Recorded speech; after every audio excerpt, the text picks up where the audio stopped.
Usap nga po natin sila mga kapatid noong March 12, nito lamang po yung araw ng Miyerkules.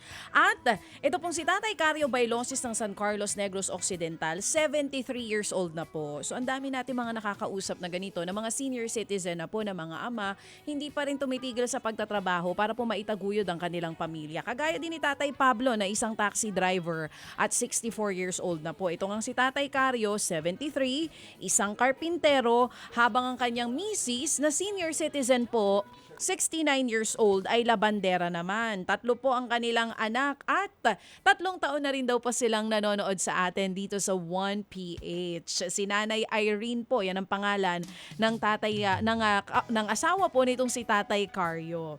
Ito po kanilang 3 anak, lahat po mayroon ng kanya-kanyang pamilya. Ang sabi nila sa atin nung nakaraan, kung mananalo po dito nga sa ating programa, yung 2,000 piso ay ipambibili po ng maintenance at gamot. Maintenance, gamot at bigas para po sa kanilang mag-asawa. Meron po silang kasamang isang apo sa kanilang bahay at ang anak din po nilang o anak ng kanilang panganay na anak. Si Mrs. po, ang kita sa kada laba ay 500 pesos. Pero ito nga, nitong nakaraang nakausap po natin sila, hindi lang 2,000 piso ang natanggap nila.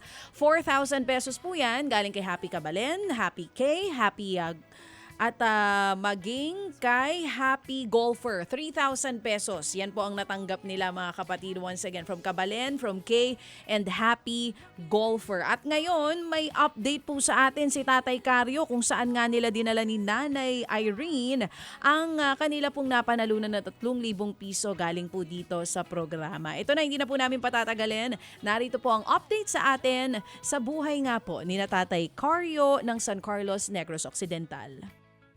Ako po si Macario Bailosis, 73 years old, nakatira ko dito sa San Juan, si Barangay San Juan, si Paway, San Carlos City, Negros Occidental. At isa po ang aking asawa na sa tabi ko, siya ang magpakikilala sa iyo. Magandang gabi po, Sir Dam. Ako po ay si Irenia Bailosis, asawa ni Macario Bailosis. Ito po ang bahay namin, sir.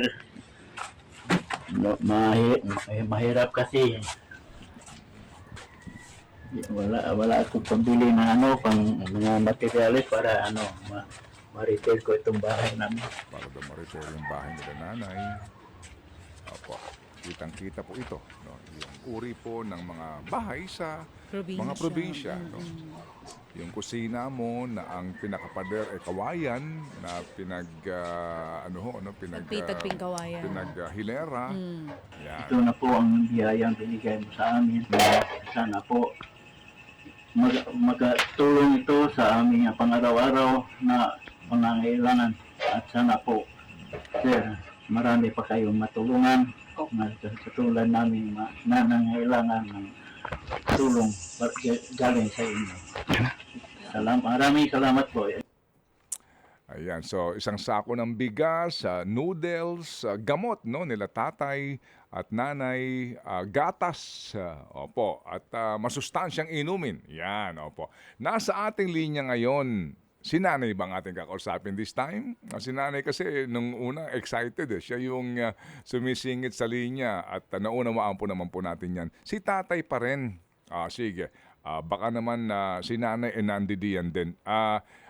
Maimbuntag ka mo, tatay? Hello? Sir, Oo, sige. Nandiyan ba si nanay? nandito sir sa Sige, tabi ko. sige. Pwedeng kausapin? Me,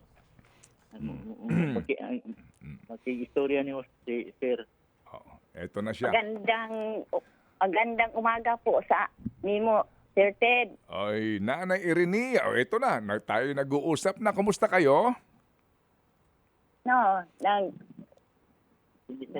Oo. dili ko kay marunong Tagalog. ng Tagalog, Sir, Sige, pero sige. Sige, waysa pa yan. Mutubag ka sa Binisaya, ha? Okay. Oo. Mangutana mig sa Tagalog, musulti ikaw sa Binisaya. Okay? Oo, Sir. Sige. Kumusta ikaw man, nanay? Okay lang. Ako ang Okay ra ko. Naglaba Okay pa na mo? akong Oo. Nagtrabaho pa mo kalabandera? Oo, kasi wala kong ibili ng gamot ni Tatay Karyo. Mm, Ako ang nag sa imong minsan ida hindi makainom ng bulong. na maintenance. Oo, hindi ko kabili. Oh, sige, pero wag ka na malito, wag ka na magtagalog na Irenea. Sa edad nimo 69, naglabada ka pa? Hangtod karon? Oo. Hantod karon sir. Kay wala naman siya sa magtrabaho kay diri naman sa balay kay maglisod man gani maglakat, madagma. Ako Nahirapan na na yung nagbantay lumakad. niya. Oo, sa edad nimo 69, naglabada pa mo kay di man di nakatabang imo mga anak? Ang akong mga anak sir, duha to aman sa Cebu gud sir unya. Usara man ni akong anak diri kay tulo ra man akong anak sir kanang may pamilya pud ba nya. Kolektor ako sa Rosie nga mga motor. Oo, mauna di ay pero di na nakatabang kanimo, di nakahatag kwarta. Dili sir kay may pamilya mo po sir nya pila ra pud in taon ang ilang income igo ra pud nila. O sige, so naglabada kayo gaano kadalas sa isang linggo? Us kasimana pila ka labada? Katulo sir kay duha man ka amo na ako akong nilabadahan nya katulo ko sa usa ka semana katulo.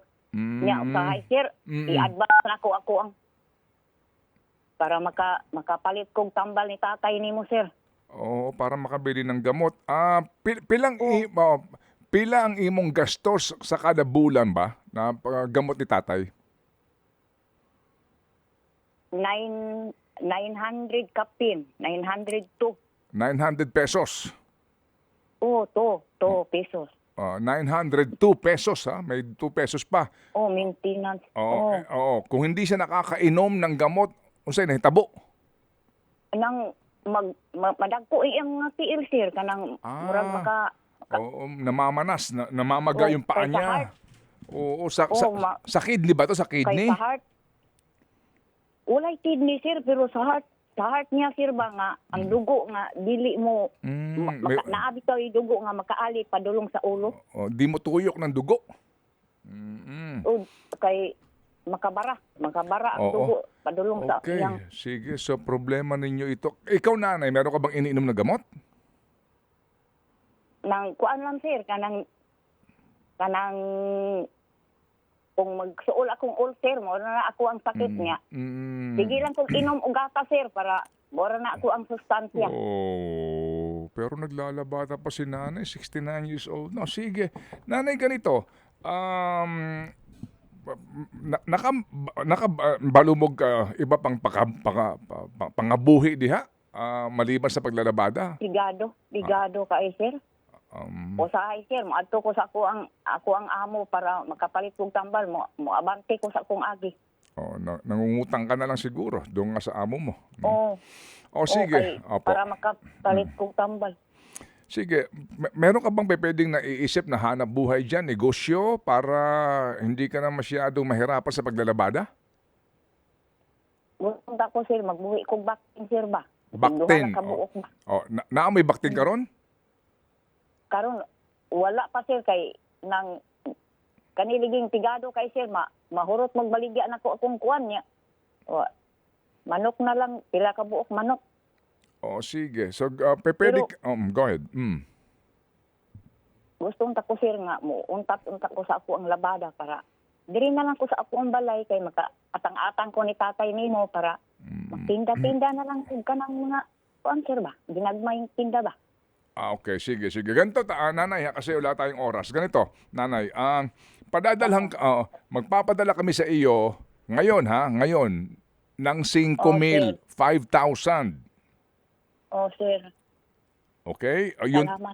Yung 2,000 Salamat galing kay sir. Happy 11, di ba? Yes. Sige, yung 3,000 galing kay Happy Anonymous. Itong 5,000, ibili mo ng gamot mo sa iyong ulcer at kay tatay, tsaka bili pa kayo ng pagkain. Ngayon, pag tatawag kami sa iyo ulit, mutawag utro, para hingiin lang kung anong gusto mo. Ano ba? Mag-alaga ka ng baboy? Mag-alaga ka ng manok? Unsa imong buhaton ba? Manok. Okay? para dili na lang ko sa akong balay, sir ba? Dili na lang ko maglabada kay Amen. kanang sakit kay kung hawak.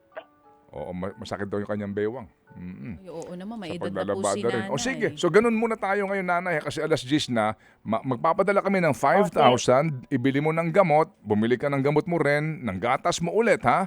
Pagkatapos nun, Okay. tatawag kami ulit. Mag-isip ka mabuti, nanay, kung ano ang gusto mo, ha? Wag ngayon.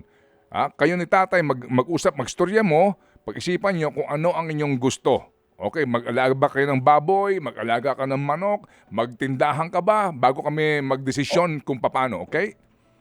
Oo, para makaundang na ko sa akong labas, sir. Kay Amen. kanang dili Amen. na lang ko sa among balay para Opo. matingman ako sa tatay nimo. Opo. Sige na, naintindihan ko, sabi ni nanay, oo nga, parang hindi na ako maglabada kasi masakit na yung bewang ko at para maalagaan ko si tatay mo. Parang tatay ko na siya. Grabe mo. Diba? Sa totoo lang, diba? Parang kausap mo yung nanay mo, tabangi ako ni mo anak kay para si tatay mo. Diba? Maalagaan ko dito. Alam mo yon. Kaya sa mga may tatay pa ngayon, may mga nanay pa ngayon, pasalamat po kayo. Amen. Pasalamat po kayo. Okay? Salamat kayo. Mm. Sir Ted, salamat kayo sa tulong nimo. Nanay Irene. Madam G, Chacha, salamat kayo sa tapang sa amo Nanay. Opo, nanay. Hindi po ito sa amin galing Opo. po ito sa mga Happy Sige. Anonymous Opo. natin. Galing po ito sa mga Oo, apo. madam. Opo, wag po Opo. madam, nakakatanda po, Nay. Sige. Chapo, ha? Charot lang. Okay. Pinapatawa ko lang si Sige. Nanay. Okay, Nanay, Nanay. thank you. Abangan Sige po po. namin yung update nyo, ha? At ang masisiguro natin, hindi pa po to ang huling Opo, ugnayan opo. natin, Nanay. Tatawag kami. Oo. Sige. Salamat. Pag-usapan niyo. Salamat kay Sir Ted. Opo. Waysa pa yan, nanay, ha? Hindi sa amin galing ito, sa mga Happy Anonymous. But no need to say thank you to them. Yes. Opo, importante po, nanay. Pag-usapan niyo po ni tatay kung ano po ang inyong balak na gawin dyan na hanap buhay, okay? Tama. Okay. Oo. Sige. So, Yun 5,000. lang, 5,000, ha? ang among hanap buhay. Sige po. Salamat, nanay, ha? Abangan niyo po yung tawag ko ng Salamat kayo, amistad. sir. Amen. Thank you, Nanay. Salamat din po sa inyo, si Nanay Irenea Sarap kausap ni Nana. Bailosis.